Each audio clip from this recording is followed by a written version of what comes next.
আপনার জরিমানা এখানে বিধান আছে অনেক, আপনার কাছে সতর্কতামূলকভাবে 5,000 টাকা জরিমানা আরোপ করা হলো। আপনার এটা কোনো মেয়াদ দেওয়া আছে? না, মেয়াদ তো হয়নি। মেয়াদ কখনোই দেন না। না, আমরা যে মাল বানাই তো বললামই তো, আমরা অল্প করে মাল বানাই বিক্রি করে ফেলাই। ভালো তাহলে এই যে প্যান্টটা কখনোই ভালো থাকবে না।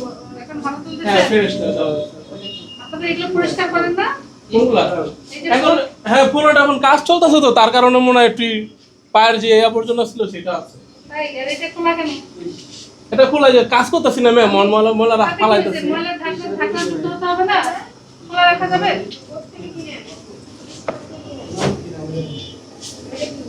কথা ডিম কিনা আছে নাকি? খোলা কেন ডিমগুলো? জি? এগুলো কি ব্যবহার করা? উপাসেরগুলো? হ্যাঁ, এগুলো যে এই মাত্র ব্যবহার করা হয়েছে।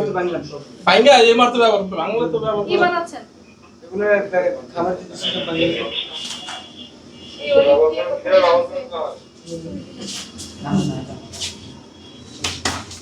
আমাদের মালিককে ডাক দেন। আর পাউরুটি যে বাইরে রাখছেন, পাউরুটি মেয়াদ দেন না কোনো। হ্যাঁ, আপনি কি এইখানে প্রতিষ্ঠানে কে? আমি এখানে এসে কাজ করি এখানে। আর কি আর ম্যানেজার নাই? না, ম্যানেজার না, আমরা একটাই জনই কাজ করি এখানে। এই চারজনই? আমরা তো মাল হয় অল্প কটা মাল হয়, 10টা তাহলে 12টা। কি হয়েছে? আমরা তো এমনি কাজ হয় না, বন্ধ রাখি আমরা রমজান মাসে এমনি। আমরা কি বন্ধ করেছি? বন্ধ দোকানে ঢুকেছি আমরা? এখানে কালকে মাছ মাংস আছে, আর ওই যে সাথে দেখেন চিজ একেবারে খোলা রাখা আছে। এটা তো একেবারেই খোলা, যেটা আমরা ব্যবহার করছি। এগুলো অবশ্যই এয়ারটাইট বক্সে আলাদা করে রাখতে হবে যদি এক ফ্রিজে রাখা হয়। সিদ্ধ মাংস। হ্যাঁ, এটা তো আলাদা আছে ম্যাম। এটা কি? কোনটা? এই যে এটা কি? এটা কি? এটা চিজ। খোলা কেন? এই চিজ খোলা যে মাছ ওখানে মাংস চিজ ওখানে কেন? পাশাপাশি না দেখে গেছেন এই যে চিজ। না, এটা তো আটকানো তো, এই ভিতরে তো এটা পুরো ব্যবহার করা। করেন না? এটা ব্যবহার করেন। এটা কি জিনিস? এটা স্বীকার করেন? আপনার প্রতিষ্ঠানটা তো অনেক অপরিচ্ছন্ন, অপরিষ্কার, এটা স্বীকার করেন? বলেন। আপনার কি মনে হয়? আমরা তো কাজ করতেছি, এগুলো তো কাজ মানে করতেছেন, এগুলো ঠিক ফ্রিজে আছে। তো এখন নামানো যেটা সব গুছানো ছিল আপনার এটাই এগুলো আপনার সর্বোচ্চ এগুলো পরিষ্কার। এখনকার কাটা। এগুলো হ্যাঁ, এগুলো যে কাটছে সবাই মতো কাটে এই মাত্র শসা গাজর কাটা হইতাছে এগুলো। এটা তো এরকম আচ্ছা, থাকে না, এটাই হচ্ছে এগুলো আবার আপনার কাজ করে। স্ট্যান্ডার্ড, তাই তো? মানে এই হচ্ছে আপনার সর্বোচ্চ পরিষ্কার। না, পরিষ্কার তো আর ছিল ম্যাম। এটা কোনো কিছু না, তাই তো? এই যে মাছি উঠতেছে, এগুলো এটা তো কিছু না। অবশ্যই কিছু, অবশ্যই কিছু। তাহলে? আজকে সেটা বলি নাই আর কি বলছেন? বলেন, আপনার বক্তব্য বলেন। আমার কোনো বক্তা আমার কিছু না। আপনার কোনো বক্তব্য নাই? আমরা এখানে আপনার অস্বাস্থ্যকর পরিবেশ পেয়েছি। আপনি যেভাবে প্রক্রিয়াকরণ করছেন খাদ্যদ্রব্যগুলো, এগুলো স্বাস্থ্যকর না। বুঝতে পেরেছেন? এগুলো ঠিক করতে হবে।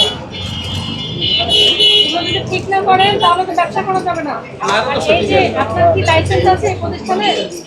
আমি বললাম না যে আমি শ্রমিক কাজ করি আমি এখানে। তাহলে প্রতিষ্ঠানটা বন্ধ থাকুক তাহলে। ঠিক আছে?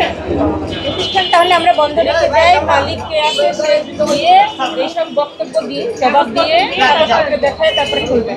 না, না, আপনাদের না। আপনাকে আমি বলছি আপনার অপরাধ কি হয়েছে? আপনার এটা কোনো মেয়াদ দেওয়া আছে? না, মেয়াদ তো হয়নি এটা। মেয়াদ কখনোই দেন না। না, আমরা যে মাল বানাই তো বললামই তো, আমরা অল্প করে মাল বানাই বিক্রি করে ফেলাই। মেয়াদ তো দেন না। মেয়াদ থাকলে তো আপনি এটা একটা দেখতে অপরাধ। শেষ করি। হ্যাঁ, এটা একটা অপরাধ।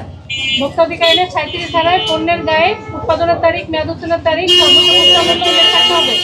এটা না থাকলে 50,000 টাকা জরিমানার বিধান আছে। আর আপনার যে ভিতরে প্রক্রিয়াকরণের যে অবস্থা, এটা স্বাস্থ্যসম্মত না। আপনাকে এগুলো ক্লিন করতে হবে। আপনাকে ঢাকনাযুক্ত ময়লার বা বিন ব্যবহার করতে ওটাই হবে। বেশি খালি একটু সমস্যা হয়েছে। আরো অনেক সমস্যা। আপনার অপরিষ্কার একেবারেই।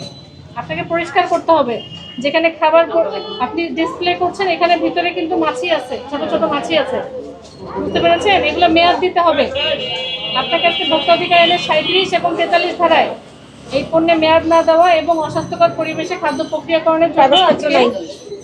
আপনার জরিমানা এখানে বিধান আছে অনেক, আপনার কাছে সতর্কতামূলকভাবে 5,000 টাকা জরিমানা আরোপ করা হলো, যাতে আপনি এটা সংশোধন করতে পারেন। বুঝতে পেরেছেন? জরিমানাটা এখন পরিশোধ করবেন এবং দ্রুত ট্রেড লাইসেন্সটা প্রতিষ্ঠানে রাখার ব্যবস্থা করবেন। আর এইগুলো ঠিক করতে হবে।